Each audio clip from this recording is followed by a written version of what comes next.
What's up, everybody? Welcome back to another episode of the Halving Report podcast. I am your host, Brad Mines. I hope everybody's having a great Canada Day long weekend. The price of Bitcoin is approximately 30.6 thousand US dollars, and there's approximately 42 weeks left until the next Bitcoin halving. Today, we welcome Trey Walsh onto the show. Trey is a progressive Bitcoiner who I admire for coming into the space full force in 2021. He came onto my radar after appearing on What Bitcoin Did podcast and now hosts the Progressive Bitcoiner podcast himself. And he's looking to work full-time on Bitcoin and spreading Bitcoin adoption. So without further ado, everybody give a warm welcome to Trey Walsh onto the show. Trey, welcome to the Halving Report podcast. Yeah, thanks for having me, Brad. Appreciate it. Yeah, it's absolutely our pleasure. Like I was saying on the pre-roll, it's awesome to have like-minded people on the show to meet you, Trey. I want to start with the Progressive Bitcoiner, and if you could tell us about that. Yeah, so, it was a podcast and bit of a movement that's been going on a couple of years now, but previously run by Mark Stefani. He I've been running the podcast since I think about December 2021. And now transitioning to me as host, and kind of Mark's still involved at, advising and, talking with him a lot about the podcast and kind of keeping that vision going. Again, trying in an ideal world to pull more progressives in to Bitcoin, to fight some of that FUD from the left around Bitcoin, and to just add another resource into the plethora of podcasts in Bitcoin. There's not a lot of podcasts that I think appeal to progressive or those from the left in it. And the goal of the podcast too isn't to just focus on only progressives can come on, only progressive audience, but just to kind of diversify some of the perspectives and talk about things that are of value to progressives in general, right? Like the environment, inequality, human rights, those kind of things that more progressive-minded people talk about and focus about a lot, and how Bitcoin intersects with those. So that's really the goal and vision of the podcast and what we're trying to do. Yeah, for sure. The more resources we can get to appeal to those people as well is for the better. I'm currently reading Jason Mayer's The Progressive Case for Bitcoin. Nice. Have you had a chance to take a look at that, or what are your thoughts around it? I have, yeah. So where are we at? It's like right there on my shelf, I think, in the background. I mean, it's awesome, right? So Jason, and I think really the point of the book too, and he's kind of said it in his own words in a lot of ways, and Will also on the Progressive Bitcoiner podcast, really trying to appeal to a more mainstream audience, like talk to people in a language they can understand about Bitcoin, and talk to progressives in a language they can understand, chapter by chapter, about things they might care about. I think that's really it. And I think it's awesome. I think it's super needed. I would say on my end, and I think he shares this opinion, is that, hopefully, ideally one day, we don't have to talk about so much like progressive Bitcoin or progressive in Bitcoin, because Bitcoin will just, it'll be more mainstream adopted.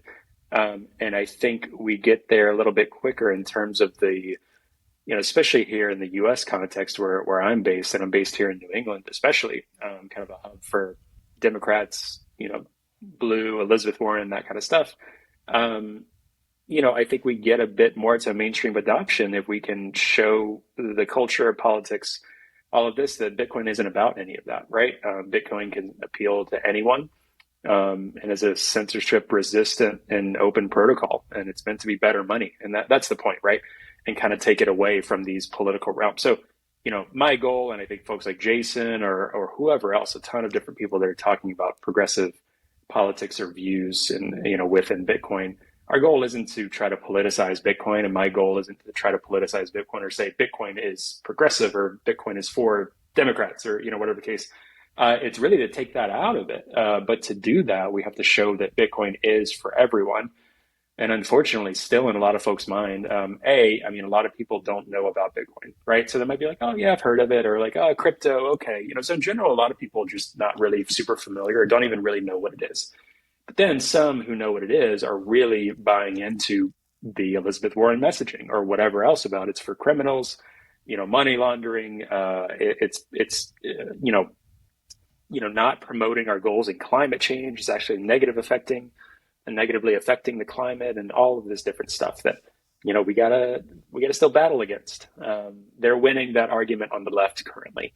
And I, for one, think it kind of matters to speak out against that. I do think Bitcoin will win in the end, no matter what, and it already is. But it doesn't hurt to try to battle this and kind of pull more people in, rather than keeping the fight going as we are into a political cycle, which is gearing up to be a little messy, I think. You said a lot there, definitely a lot to unpack. But I guess I'm going to ask next then, what goals of the left does Bitcoin help to solve to you? So in terms of, like priorities and values on the left, so again, I think it's Bitcoin, and I'll say this a lot, there's never been anything like it ever before. So it's just paradigm shifting in general, right? For instance, let's take the environment. I think in general from the left, from certain climate activists as well, and environmentalists, it's hopefully getting a bit more outdated.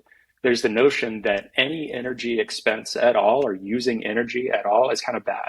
So we just need to utilize energy less. So you look at the landscape of crypto.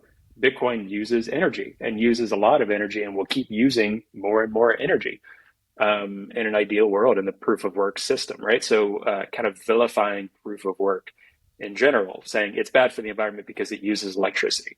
You got to look a little bit deeper, right? If you just take a shallow interpretation, even myself, before getting into Bitcoin, I probably would have jumped onto the bandwagon from the left, being someone that's concerned about climate change and greenhouse emissions and kind of CO2, methane, all of that, right? But then you actually dig into Bitcoin and understanding energy markets and taking the time to do that. And Troy Cross does an excellent job of really breaking this down, kind of for folks on the left and environmentalists, just saying like, you got to look into energy markets more. You got to look into what Bitcoin mining actually is. It goes after the cheapest energy resources, like renewable energy, solar and wind. Wind's a perfect example. There's not uptime on wind all the time, right? There's going to be energy abundance. Bitcoin miners can come in and purchase that energy abundance, and are willing to do that at all hours, any hours, those off-peak hours, right? To help actually expand the energy grid. So I think a lot of people on the left don't even have a basic understanding of, a lot of people in general, but especially on the left, don't have a basic understanding of energy markets and how any of that works and how the free market works in energy and how Bitcoin can actually help, I think, and I don't want to overstate it because we have a lot of data to see, but I think it could really help expand the green energy grid in general and renewable energies. I think that's a huge, profound thing. And very practically as well, capturing methane, which I don't know the exact number off the top of my head, but is a lot worse than carbon emissions or classic CO2 emissions.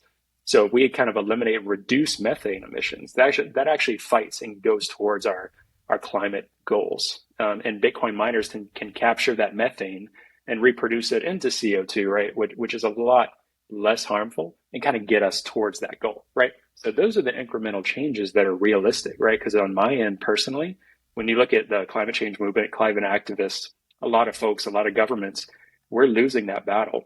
We're behind the curve on that. There's not a lot of things that are actually helpful. Bitcoin mining is one of those things that has solutions that are addressable right now. No, it's not going to solve all the world's problems or solve, the climate crisis or anything like that. And I know there's varying views on climate crisis, all of that, and that's a discussion for another time. But in terms of just these goals, it's some very practical solutions that if you start looking into it, there's some valid things maybe to be wary of Bitcoin about, but that's not one of them in my mind. Just look at the methane capture. That's a practical example. I think if more folks on the left looked into, they'd be surprised. And it goes really counter to the narrative that Elizabeth Warren is pushing out because she herself is not willing to understand that outcome. Definitely. I see a lot of people on the left that are kind of just decline the whole entire idea, and they're just not going to be sold on it. Sometimes it's challenging speaking to them about it. It's a little bit defeating, but again, going back to having all the resources, having more people come into the space and try to spread that knowledge as best as I can. And what you're saying about the energy is definitely, a recurring theme, talking to some of the my more recent guests on the show, how Bitcoin's relationship with energy is so unique. And like you said, we've never had anything like this before.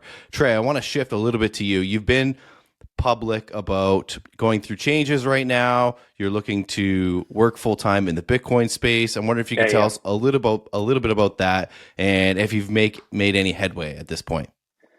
Yeah, so interesting. I won't get into some details because I can't necessarily, but I will say, I was laid off from my position in nonprofits, and it's one of the things that brought me into Bitcoin as well. Is my whole career has been in nonprofits and social justice facing environments and communities, right? So that's something that was a bit of a shift for me a couple of weeks ago. So I've really been passionate about Bitcoin and going a bit more public in Bitcoin, whether it's writing, talking with people, podcasts, working behind the scenes, and trying to grow some of the more progressive causes towards Bitcoin, really for a solid year now. So, for me, I keep getting kind of pulled into Bitcoin. So, with this thing that kind of was sad and hard that happened, I was like, well, I might as well try to take this opportunity to jump out there and see if I just go full time into this in terms of like a career, in terms of what I'm doing full time, rather than just, on the side or as a part of what I'm doing. So, there's been some headway with it. I think one of the easiest things is people are super supportive of the podcast in general and what we're trying to do. And, potentially monetizing that in time, that's not going to happen overnight, right? So, still looking for those full-time opportunities. There's been other conversations with the folks, and I will say one of the more challenging things potentially has been, and I think I tweeted about this as well, is just talking about, my experiences in the nonprofit world, trying to translate that to Bitcoin companies, Bitcoin ventures. That honestly has been a little bit of a challenge, I think, in terms of potential reception, right? And for people to know, like when you're in nonprofits, in my director level positions, I was running budgets, I was overseeing, a $5 million department, staff management, a lot of strategic planning, a lot of networking with businesses, a lot of things that Bitcoiners and Bitcoin companies do on a regular basis. So that's been the only challenge, is like trying to convey, hey, super glad you're supporting the podcast, supporting my efforts in Bitcoin, but also like, my professional experience is also pretty valuable. Could be valuable to your company and this and that. So, it's all good though. In general, people have been super supportive. A lot of people offering a lot of support, passing around my resume, whatever. So, it's this exciting time of like, I'm not sure what it'll look like in a month or 2 months from now, but you know what? I'm going to keep doing my thing. I could be continuing to work in nonprofits and doing the podcast, could be just doing the podcast, could be Bitcoin in the podcast. So, it's anyone's guess at this point, but try to take one day at a time, and, really lucky and really just happy, as well. And focusing my energies on the podcast while I do have the time, to focus on it. 'Cause that's a blessing too. Usually I'm I'm busy now with the podcast stuff. But it's been really fulfilling to put a lot of time and energy into that, and been really, really fun. I will say that. Yeah, man, it's definitely a super fun hobby for me. People are so willing to come in and talk to me. Talking about podcasting, I was lucky enough to score Peter McCormack on my 50th episode. He's been definitely very influential for me, and putting out, and I just respect him a lot, and how he's gone about carrying himself in the space, and as transparent as he's been. I've noticed that, obviously you were on the show. I wanted to ask you about your experience and how that came about. Yeah, honestly, it was awesome. It really came about. So I wrote a couple articles for Bitcoin Magazine, but at the time, I think I just had the first one where, I was still toying with trying to figure out how do I bridge Bitcoin into my nonprofit work, right? And a lot of my nonprofit work was focused on workforce development programs for youth. So trying to help youth and young adults, high school, college, that kind of thing, figure out what their next career move is going to be. So we do a lot of financial literacy classes and things like that. So it's like, let's tie Bitcoin into that, right? I was talking with some people and had some people that were willing to actually connect with students, at least virtually, right? To kind of be a part of that. The only challenge with that was, whether it was my company or just in general school systems, things like that, they're like, oh, it's cool if we talk about it in terms of like the blockchain or crypto in general, or the industry in general. But for me, I didn't want to water down the message of what Bitcoin is. So it just wasn't, striking in the way that I was hoping it would. So I kind of backed off of that a little bit and still separated the two worlds. But one of my articles was on, hope for a generation found hopeless, which I still vehemently, focus on. And I think Bitcoin is hope. Like, I'm a millennial myself, and we talk about 2008 great financial crisis, 2001 9/11. These are huge things that shaped my generation. And when I focus on that, this next generation too is coming into a challenging world in a different way, right? And we as Bitcoiners know all of these different things about the Fed, inflation, money printing. Like, how long do we have until the system kind of envelops in on itself, right? And so for me, talking about Bitcoin and its goals for the climate, its goals for better savings. So maybe one day these folks can actually have something that's theirs, because it's really hard. Like, I'm in New England, I'm a young guy myself. It's hard to own real estate. It's hard to do those things in this current environment going forward. It's going to be even harder for them. So just trying to chip away at some of those things in that article. So anyway, I had sent that article over to Peter and really honestly just saying, hey, want to know your thoughts on it. I'm trying to write more in the space. Just curious what you think. And he's like, oh, this is awesome. Do you want to come on the podcast and talk about it? And I was like, sure, great. Met with Danny. I will say shout out to Danny as well, because one thing that Danny does that I don't know is talked about enough is Danny, I think Danny is responsible in large part for kind of screening those guests and talking to people as they go on the show or before they go on the show. He's really good at, think about all the interviews he's sat through, all the resources he's read, him and Peter both, but Danny really digging in, and Danny has asked really good and hard questions. Like, you say this, but like, is it really gonna, fix the environment, or is it really, and really just asking some good questions. So still to this day, if I write something or have a thought about something, a lot of times I'll reach out to Danny and be like, what are your thoughts? Like, send me your not criticism, but just analyzing this, rather than like, oh, awesome job. Like, that's great, right? Because we want to grow. I want to grow in how I'm thinking about Bitcoin and writing about it, doing whatever. So that was super, super fun and great. And, Peter in general is really easy to talk to. It's really, he talks it, what is on his mind is coming out, right? That's exactly, what you see is what you get with him. And I was also honored to be able to go to the first, I think it was their first, What Bitcoin Did live event at PubKey. Shout out PubKey. Anybody has a chance to go to New York, PubKey is awesome. A lot of Bitcoiners that own and run that bar, they accept Bitcoin and do Bitcoin events.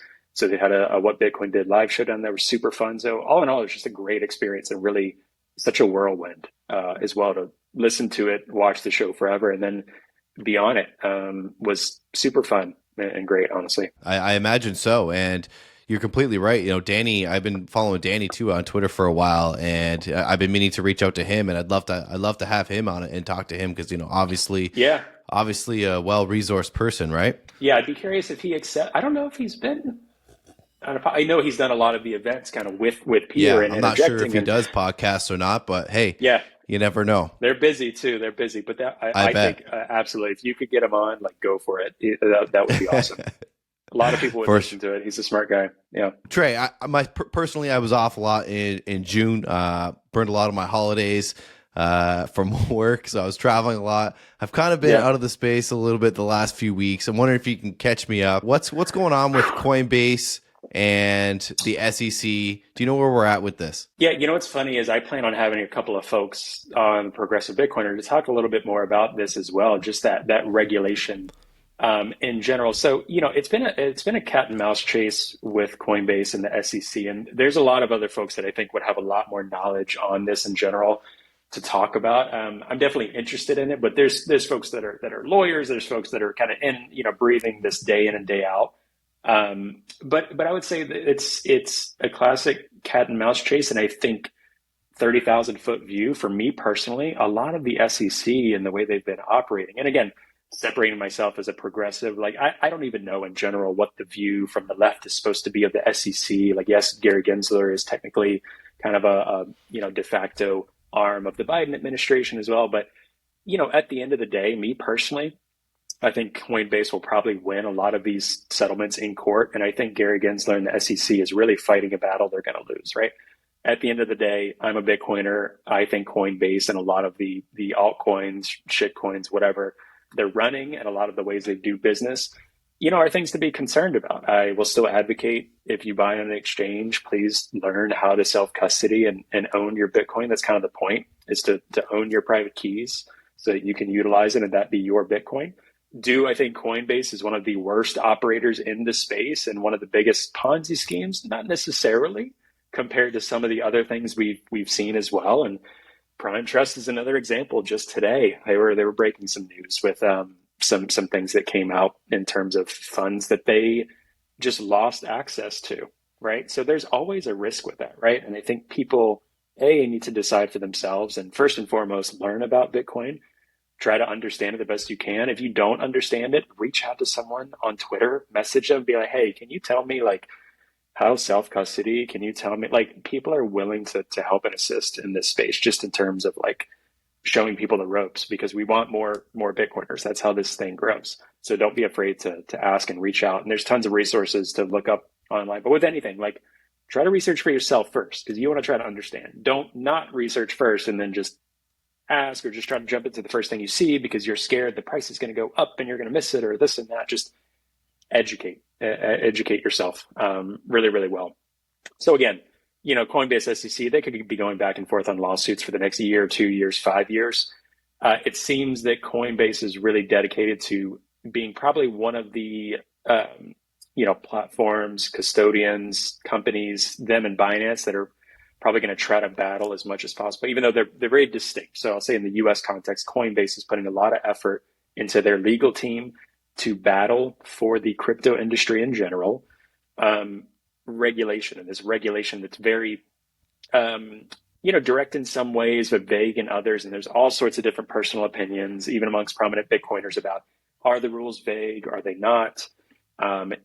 Me personally, I think it's one of those things that's very politically tinged from the SEC, that they want to crush crypto more and more, though, and with Grayscale jumping in as well. I don't even know how long ago that was at this point. You might have missed it or just seen it before vacation, but jumping in and saying, we're going to put forward again, people would disagree on, is it a trust? Is it a spot ETF? What are the different rules and things like that? But Grayscale coming in, the biggest actor and a de facto extension of the government in some ways, people would say, right? If we kind of tie in the Fed, markets, money, Wall Street, government, BlackRock coming in and doing this, there's good likelihood, it seems, that their product, whatever you want to call it, this Bitcoin ETF, will probably move forward.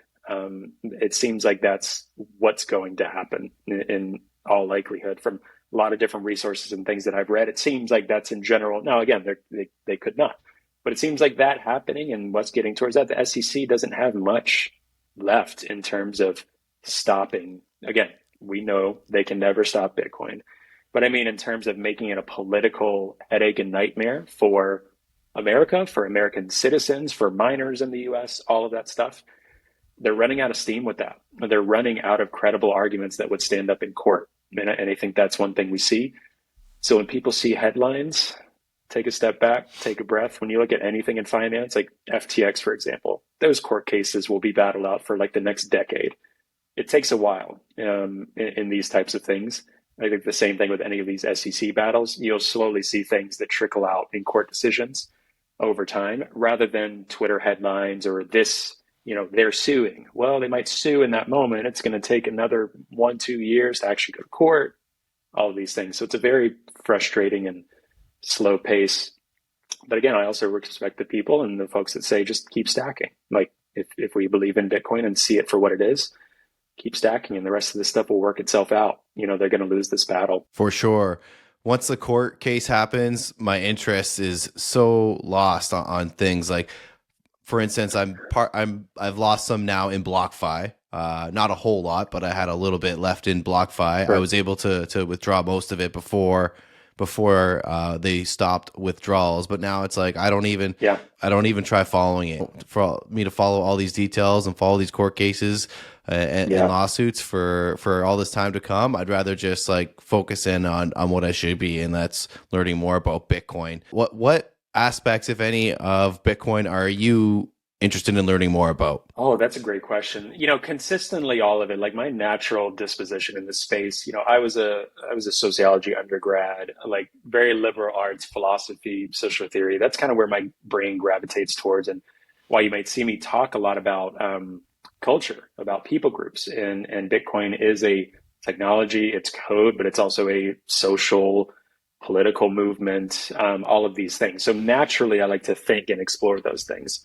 But, when I first got into Bitcoin, like a few months in, and again, I didn't really get into Bitcoin until early 2021. And personally, for me, it was two things. Like, again, millennial. I was working in nonprofits, have like a master's degree in student debt. So for me, I was like, okay, I've got some stocks, I've got some retirement, just kind of looking out and then seeing like this stuff is just burning away. Like the dollar is burning away, inflation is burning away. Like realistically, what am I going to get from these 401ks and things like that? And seeing Bitcoin as a viable, alternative to some of these things, or a viable, like, I think this is going somewhere. And then seeing that human rights angle really, really hooked it for me. So in general, I'm always interested in trying to push myself more to learn some of the more technical components. So early on, I started running my own node, I would say within the first 6 months or so, and really, put myself out there, watched YouTube videos, try to figure out how to do this. So run my own node.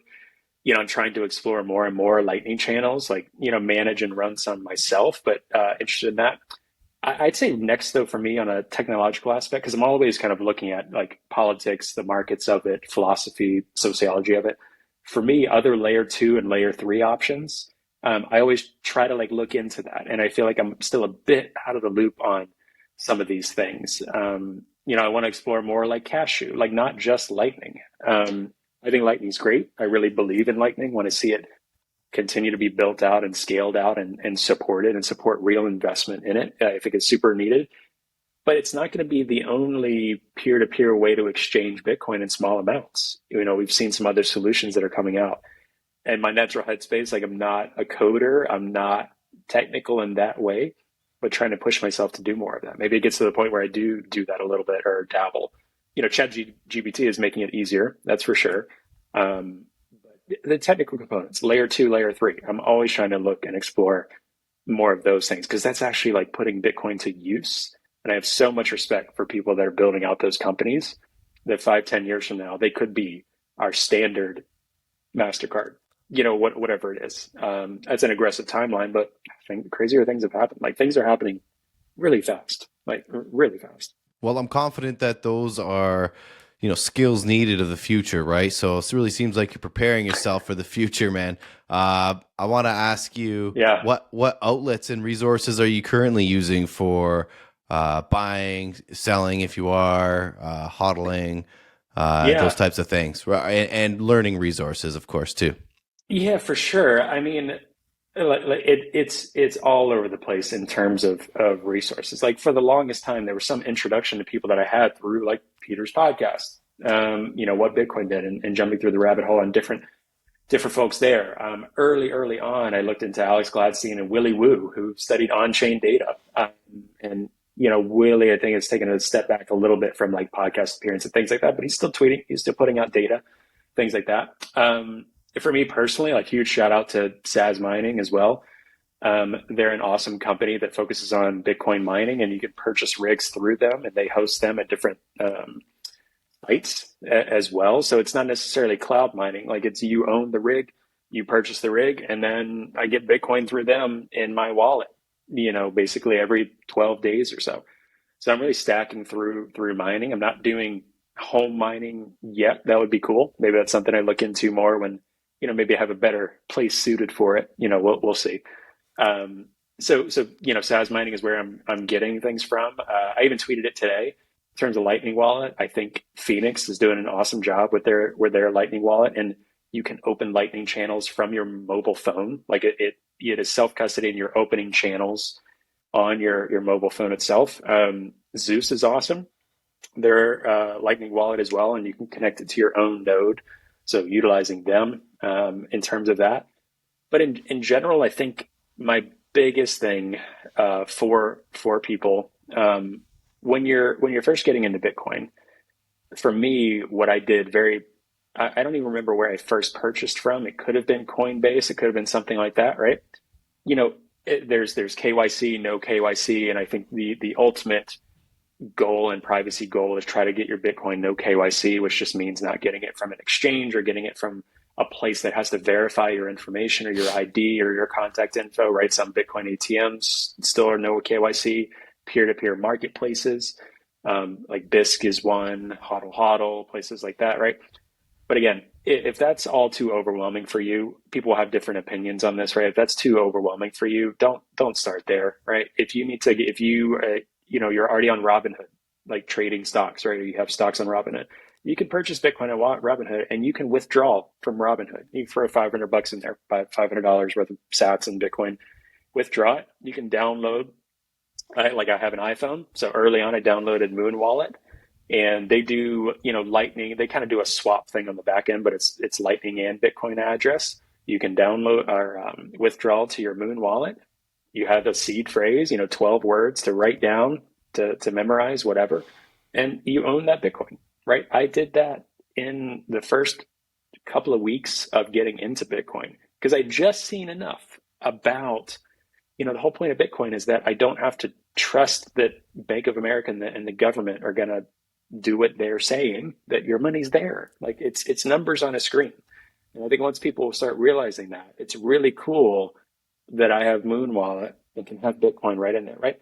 So I'm constantly playing around with Lightning wallets. Like there's probably 10 or 15 on my phone at any given time that I'm playing around with, trading sats between, using, exposing myself to, so that I can answer questions like this or even talk to people like that. I do multi-sig myself. I think it's one of the best ways personally to store your Bitcoin in cold storage is multi-sig. And again, just very practically speaking, that's having multiple signing devices that are required to withdraw your Bitcoin. So there's no single point of failure. For me personally, it intimidates me a little bit to have a single point of failure in terms of like one hardware wallet that if you lose those words, that seed phrase, whatever way you back it up, it's gone and poof, right?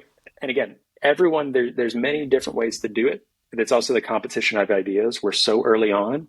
There's so many different companies competing against each other in a healthy way, saying our approach is this. We think our approach is the best. Our approach is this. We think it's the best. Research for yourself.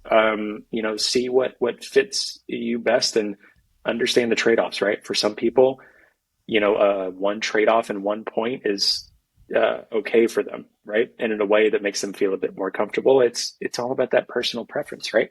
So those are some of the things that I do in terms of hodling, spending. But again, spend your sats. Find people you can send sats to. Buy it back.